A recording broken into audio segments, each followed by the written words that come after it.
So, JoJo's Bizarre Adventure, or as it's known in Japanese, JoJo no Kimi no Boken, is known primarily for its unique storytelling that combines elements of horror, action, and comedy. But the story mainly revolves around the Joestar family, who've been blessed with supernatural powers that they use to battle their enemies, which eventually and follows the Joestar family across multiple generations. Which kind of explains why the characters are so dynamic. Now the series is known very much for the intricacy and the complexity of the storylines that keeps the viewers or the readers engaged in guessing what's gonna happen as we turn the page. How is this gonna go? What's gonna happen next? The characters themselves are diverse, they're dynamic. Each of them have their own personality, they have their own quirks. These characters fall across multiple generations, starting from, our very first introductions to Dio Brando and Jonathan Joestar. Although Dio does transcend his humanity by becoming a vampire. Across its years of serialization, we've seen new characters introduced into the JoJo verse. I guess you could call it that. So the series itself follows the Joestar family and their descendants across multiple generations, each generation bringing us new characters. So we started off with Jonathan Joestar. We then got Johnny Joestar. We got Joseph Joestar. We had Jotaro Kujo, we had Josuke Higashikata, we had Giorno Giovanna, and you have Jolene Kujo. These are your protagonists that have been featured so far in the animations, in the movies, the OVAs, but the manga has multiple characters. Each of these characters are so well developed that you can't help but get attached to them over time. Although, let's be honest, probably the reason why everyone is so in love with JoJo's is for the meme culture. I mean, who hasn't, taken the time to, just yell out, "It was me, Dio," in the actual Japanese, which is something I've done quite a bit, to be honest. But the real reason why it's also such a compelling story is the creative powers that each character has. So the supernatural powers that the characters possess in JoJo's Bizarre Adventures are each unique and oddly creative, which is why Araki is considered this timeless genius. Each character's power is based on a specific theme or a concept, like sound or time, and those powers are often used in creative, unexpected, and often quite unusual ways during battles. I mean, we start off in the very first season of JoJo's Bizarre Adventures with just regular fisticuffs and a martial arts known as Hamon, which kind of translates to ripple martial arts. Then somewhere along the line, you become introduced to the concept of stands, which are genetic markers that come out that are humanoid in capability and serve as combat dummies. The stands that are most referenced are the World, you have Star Platinum, Gold Experience Requiem too. We do not forget about Gold Experience Requiem, the most overpowered stand of all. And you've got hundreds of other stands throughout the entire story of JoJo's Bizarre Adventure. So really, each one has their own different quirks, which is why you kind of understand why the series is so loved and why Hirohiko Araki's such a goddamn genius. Look, when you talk about JoJo's, you can't just talk about the protagonists and the stands. You have to talk about the villains.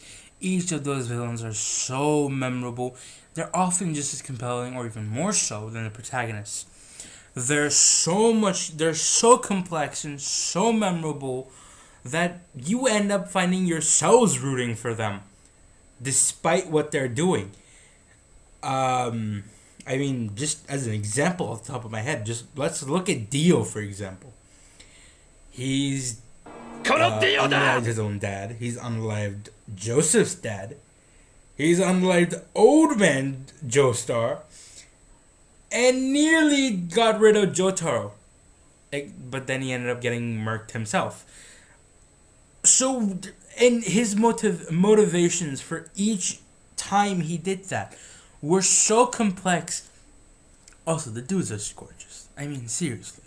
You look at the way he's been animated. You look at the way he's drawn in the manga.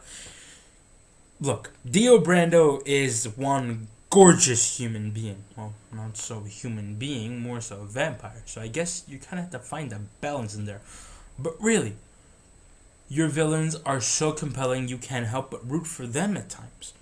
From let's talk about a specific villain that I remember very well from my own time of watching JoJo's was Diavolo from Golden Wind. Now, for the most part, you never saw him in the series, but towards the end, you begin to see him break through. You see his stand, King Crimson.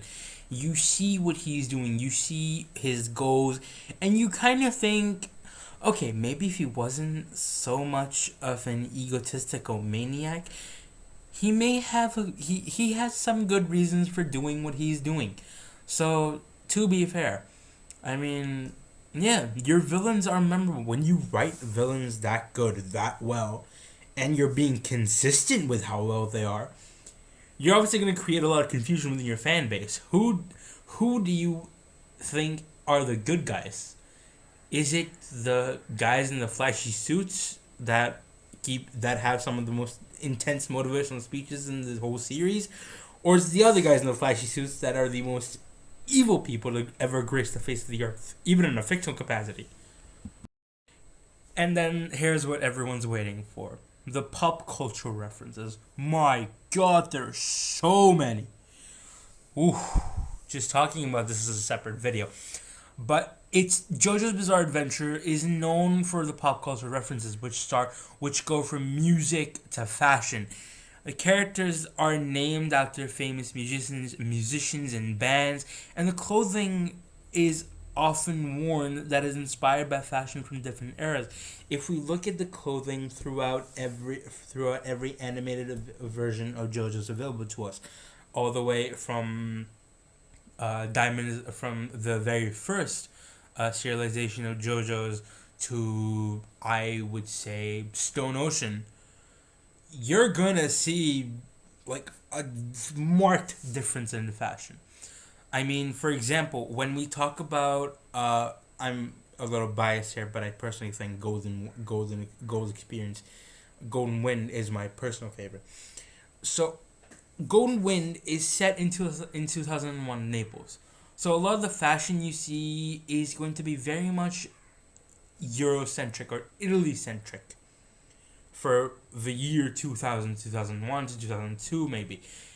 So really, and of course there's also a stand in it named Red Hot Chili Peppers. So any of the older fans out there for the band or the show, I hope, you caught that reference. I hope you were able to say, I understand that. I understood that reference.